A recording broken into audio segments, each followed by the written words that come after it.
मुख्यमंत्री योगी आदित्यनाथ कल अयोध्या में रामलला के गर्भगृह की पहली ईंट रखेंगे। सुबह 9 बजे से नक्काशीदार पत्थरों से रामलला के गर्भगृह का निर्माण शुरू किया जाएगा। 2 सालों में रामलला के मंदिर की बुनियाद और प्लिंथ का निर्माण किया गया है। प्लिंथ का निर्माण मात्र गर्भगृह स्थल पर ही पूरा हुआ है। इस काम को सितंबर तक पूरा होने की उम्मीद है। उत्तर प्रदेश से राज्यसभा चुनाव के लिए बीजेपी से लक्ष्मीकांत वाजपेयी, राधा मोहन दास अग्रवाल, सुरेंद्र सिंह नागर, बाबूराम निषाद, दर्शना सिंह, संगीता यादव, के लक्ष्मण और मिथिलेश कुमार ने नामांकन किया। इस दौरान मुख्यमंत्री योगी आदित्यनाथ ने राज्यसभा उम्मीदवारों के नामांकन में हिस्सा लिया। उत्तराखंड से राज्यसभा सांसद के चुनाव के लिए कल्पना सैनी ने नामांकन किया। इस दौरान उनके साथ सीएम पुष्कर सिंह धामी और केंद्र सरकार में मंत्री अजय भट्ट भी शामिल रहे। इसके अलावा चंपावत सीट पर आज उपचुनाव संपन्न हुआ।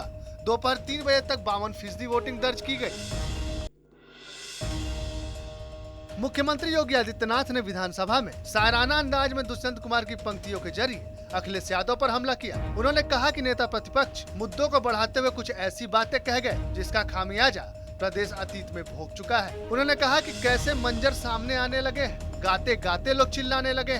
उत्तर प्रदेश आज एक नई दिशा की ओर बढ़ रहा है, लेकिन उनके भाषण से मुझे दुष्यंत कुमार की पंक्तियां याद आ गई कि कैसे मंजर सामने आने लगे हैं और गाते गाते लोग चिल्लाने लगे हैं।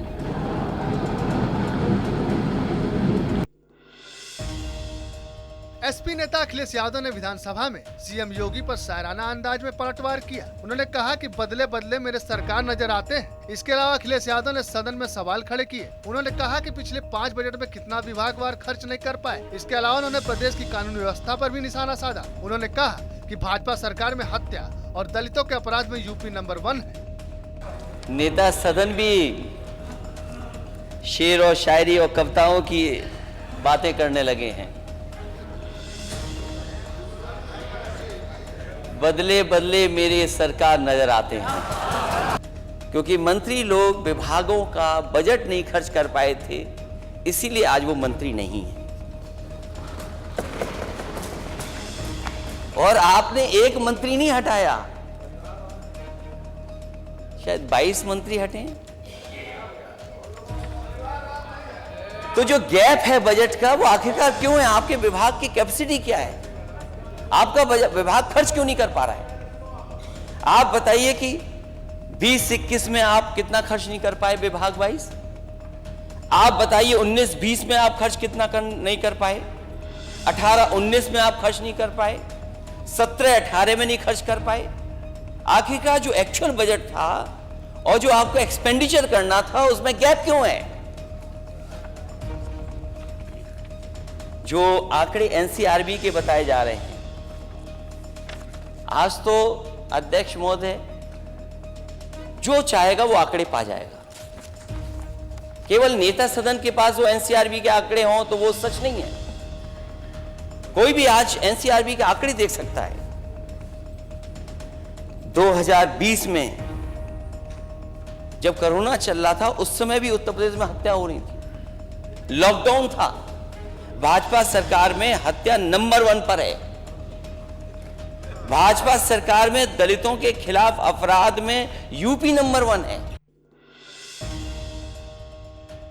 बीएसपी से विधायक उमाशंकर सिंह ने विधायक निधि में इजाफा करने की मांग की है, जिसके बाद सीएम योगी ने विधायक निधि को 5 करोड़ करने का ऐलान कर दिया। आपको बता दें, पहले विधायकों को हर साल 2 करोड़ विधायक निधि मिलती थी, लेकिन अब इसे बढ़ा दिया गया है।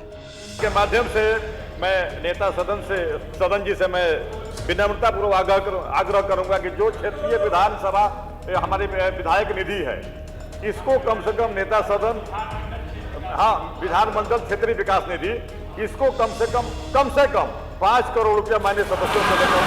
ये मेरी और जो माननीय सदस्यों की इच्छा है, यहां पर विधानसभा की निधि के बारे में हम लोग इस निधि को 5 करोड़ रुपए सभी माननीय सदस्यों के लिए करने की घोषणा भी इस बजट से। पंजाबी गायक और कांग्रेस नेता सिद्धू मूसेवाला का उनके पैतृक गांव मूसा में अंतिम संस्कार किया गया। इस दौरान हजारों की संख्या में लोग पहुंचे। सिद्धू मूसेवाला की अंतिम यात्रा उनके पसंदीदा ट्रैक्टर में निकाली गई। अंतिम यात्रा के दौरान सिद्धू मूसेवाला के पिता बेहद भावुक नजर आए। इस दौरान उन्होंने अपनी पगड़ी तक उतार दी। हापुड़ में प्राचीन मुक्तेश्वरा महादेव मंदिर की जमीन कब्जा मुक्त करवाई गई। अवैध मकानों को बुलडोजर से ध्वस्त कराया गया। पूरी कार्रवाई एसडीएम के नेतृत्व में हुई। लखनऊ में बड़े मंगल के अवसर पर भंडारे का आयोजन हुआ। पूरे लखनऊ में भंडारे का आयोजन किया गया, जिसमें बड़ी संख्या में लोगों ने भंडारे में हिस्सा लिया। हजरतगंज के इलेक्ट्रॉनिक मीडिया पॉइंट पर भी भंडारे का आयोजन किया गया।